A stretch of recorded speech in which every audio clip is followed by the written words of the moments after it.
Hola, nosotros somos estudiantes de la Universidad Autónoma de Baja California, Unidad de Ciencias de la Salud, Campus Mexicali.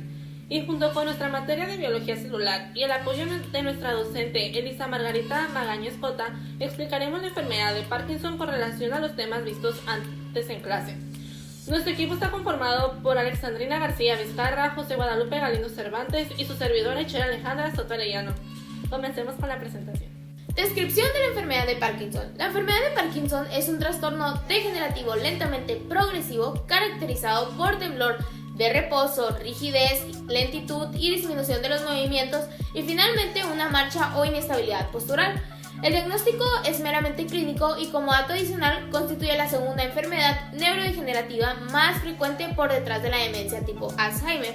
Su base anopatológica se caracteriza por la pérdida progresiva de las neuronas llamadas dopaminérgicas de la sustancia nigra parasimpática compacta del mesencéfalo, así como la presencia de inclusiones intracelulares llamados cuerpo de Lewy, que son meramente agregados insolubles de proteína alfa-sinucleína anormalmente plegadas. Es por ello que su tratamiento tiene como objetivo restaurar la función dopaminérgica en el cerebro con diversos fármacos.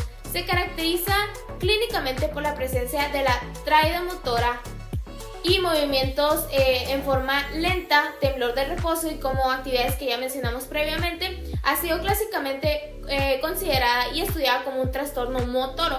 Sin embargo, en las últimas décadas ha aumentado el reconocimiento de manifestaciones no motoras como la apatía, el deterioro cognitivo. La enfermedad de Parkinson entonces afecta alrededor por ciento a personas de 40, 65 y 80 años, obviamente que en diferentes porcentajes, pero la edad promedio de inicio es alrededor de 57 años.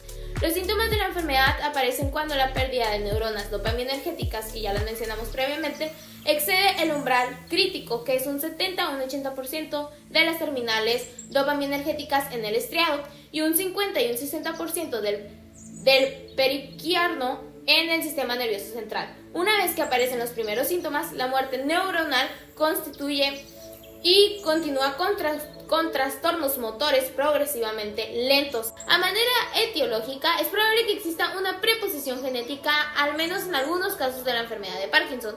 Alrededor por ciento del 10% de los pacientes tiene antecedentes familiares de enfermedad de Parkinson. Se han identificado varios genes anormales. La herencia es autosómica dominante para algunos genes y autosómica recesiva para otros.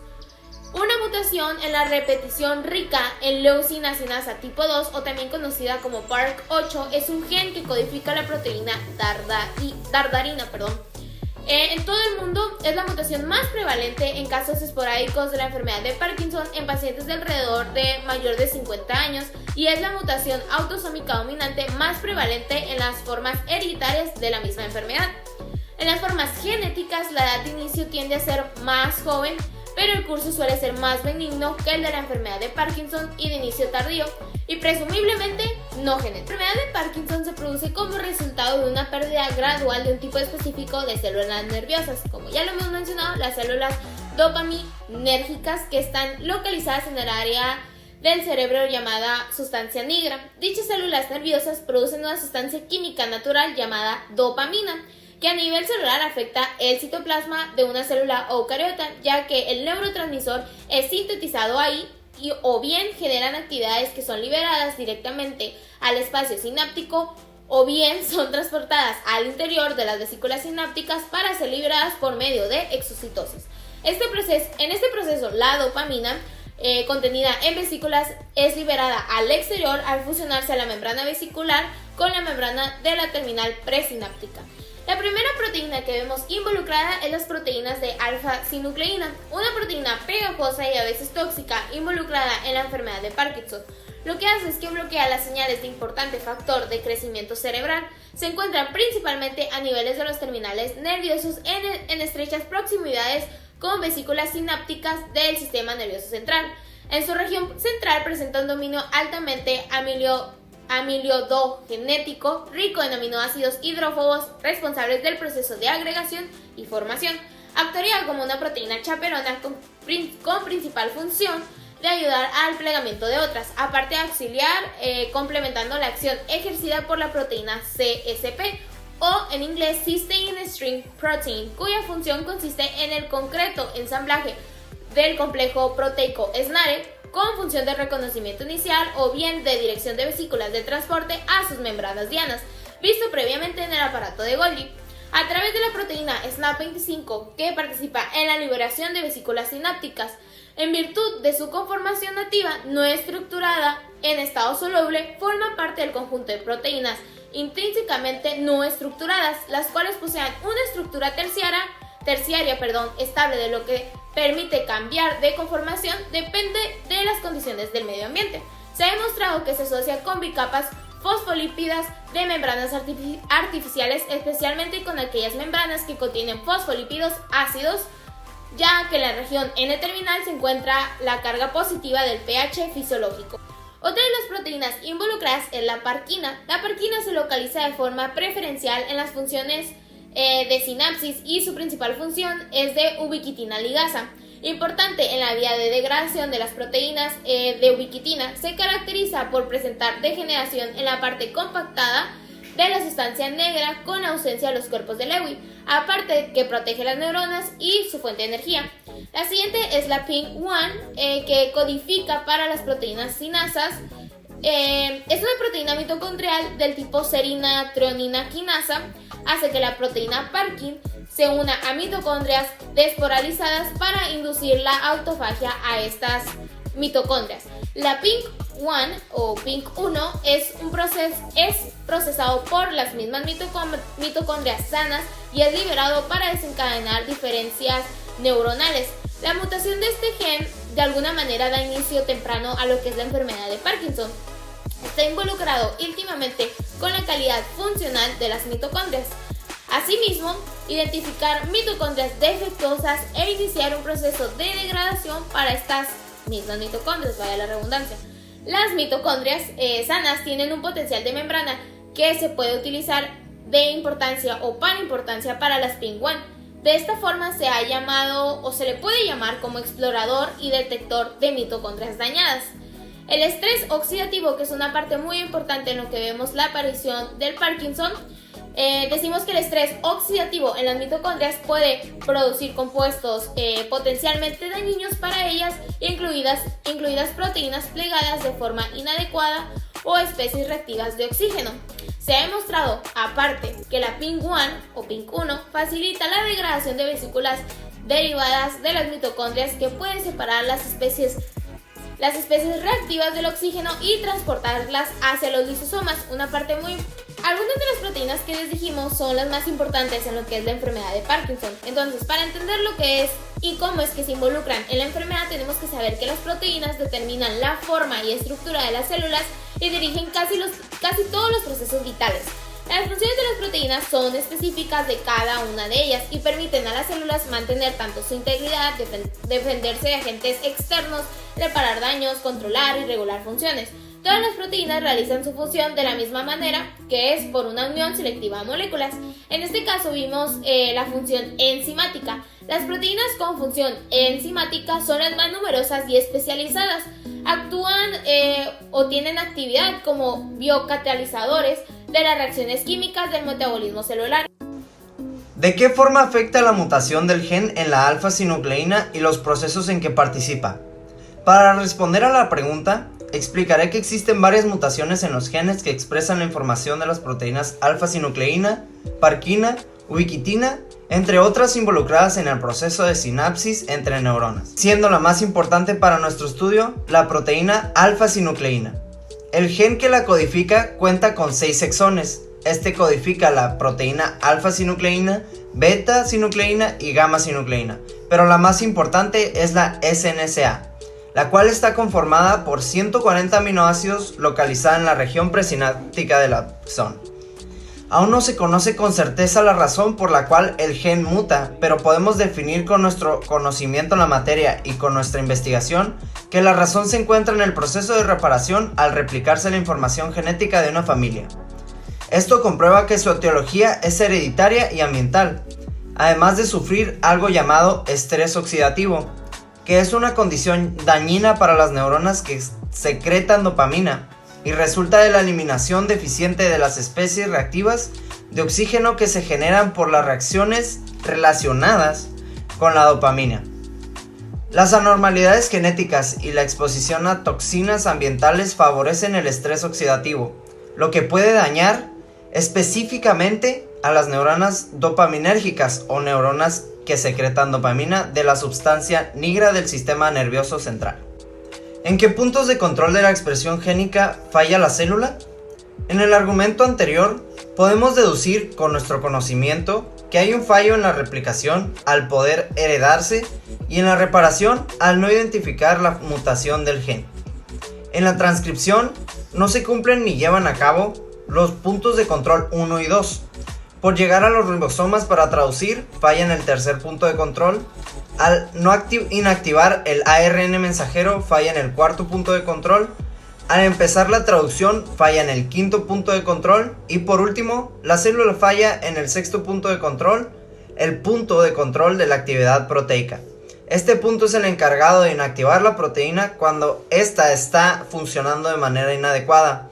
En este caso, su mutación es la causante de la conformación de los cuerpos de Lewy. Este último punto de control de la expresión génica termina por concluir un proceso de control fallido en las células neuronales, provocando el desequilibrio que existe a nivel celular en un paciente con esta patología. Regulador de la transcripción. La alfa-sinucleína causa un mal funcionamiento al crear agregados en sus extremos, creando los cuerpos de Lewy, dañando la comunicación entre las neuronas, etc. Esto se podría evitar con un regulador de la transcripción efectivo, pero recordemos qué es un regulador de la transcripción. Esta es una proteína que reconoce una secuencia de aminoácidos para unirse a ella y regular la transcripción según las necesidades de la célula. Al no existir este regulador efectivo de la transcripción del gen de las sinucleínas en la patología en cuestión, existe una sobresintetización de esta proteína. Por lo tanto, la enfermedad es crónica y degenerativa, al nivel de demostrar un esparcimiento de la enfermedad entre el sistema nervioso central, causando muerte celular de las neuronas circundantes, hasta que eventualmente causa tanto daño que el individuo fallece. 3 genes han sido asociados con la enfermedad de Parkinson e implicados en la formación de los cuerpos de Lewy: PARC1, PARC2 y PARC5. Estos genes codifican para la síntesis de las proteínas sinucleínas, parquina y la hidrolasa C-terminal de la ubiquitina L1, respectivamente. Estas dos últimas proteínas participan en el sistema proteosómico de la ubiquitina, encargado de regular la concentración de las proteínas en las células. Los cuerpos de Lewy contienen filamentos de alfa-sinucleína que tienen 200 a 600 nanómetros de largo y de 5 a 10 nanómetros de diámetro, aunque también contienen otras proteínas como ubiquitina, subunidades del proteosoma, proteínas de choque térmico y neurofilamentos. En condiciones normales, la alfa-sinucleína se encuentra en su forma nativa no plegada. El aumento en sus concentraciones favorece la formación de oligómeros en forma de placas beta llamadas protofibrillas. El aumento en la concentración de alfa-sinucleína también incrementa la probabilidad de la formación de fibrillas hasta generar un colapso de estas proteínas, alterando sus funciones y favoreciendo su toxicidad. Adicionalmente, los filamentos de alfa-sinucleína alteran la integridad de la membrana de las vesículas sinápticas en donde forman poros. Transporte de membrana que utilizan las neuronas. Como vimos en clase, el transporte de membrana que desempeñan las células neuronales es en gran parte causada por bombas de sodio-potasio. Estas aprovechan el potencial de membrana, causando el potencial de acción, lo que lleva a la apertura, inactivación y clausura de las bombas, conforme el impulso eléctrico es transmitido entre bomba y bomba a lo largo del axón. Al finalizar el impulso eléctrico en el final del axón, este se convertiría en una señal química desencadenada sobre todo por bombas de calcio que se almacenan en vesículas sinápticas para salir al medio sináptico por medio de exocitosis. En el caso de la enfermedad de Parkinson, este transporte de membrana, en vez de utilizar calcio como neurotransmisor, se utiliza dopamina, que al igual se utiliza para la regulación de las actividades del sistema nervioso central, tales como la contracción voluntaria e involuntaria de los músculos y los síntomas aparentes que podemos ver en una persona que sufre de esta patología. En este caso, la anomalía en el proceso de transporte de membrana es causada por los cuerpos de Lewy, que degeneran las vesículas sinápticas que transportan neurotransmisores, dañan a las neuronas secretoras de dopamina a tal grado de causar muerte celular y dificultando el transporte de dopamina a las diferentes partes del cuerpo. Como podemos ver en la imagen, una terminal presináptica de una neurona secretora de dopamina, en la que es posible observar la función de la alfa-sinucleína en el almacenamiento y secreción de la dopamina, en la imagen DA. En los casos en los que es deficiente el almacenamiento, la dopamina se oxida y forma en el citoplasma peróxido de hidrógeno, radicales superóxido y dopamina quinona, que son productos altamente citotóxicos. Otro punto importante en el tema de proteínas de membrana, se ve una proteína de membrana que ayuda a la dopamina a entrar a la célula para ser almacenada. Esto quiere decir que entra por difusión facilitada a la célula para transmitirse cuando quedan residuos de esta en el espacio sináptico. La alfa-sinucleína es un importante regulador del ciclo de las vesículas sinápticas. Los filamentos de esta proteína alteran lo que viene siendo la integridad de las membranas de la vesícula sináptica en donde se forman poros. La formación de estos poros se favorece gracias a las mutaciones en los genes PARC152 y PARC153 y también por los efectos del estrés oxidativo, por lo que se estimula tanto el plegamiento como la agregación de esta proteína de la alfa-sinucleína en lo que viene siendo el citoplasma. Ambos eventos aumentan la salida de lo que viene siendo la dopamina en las vesículas.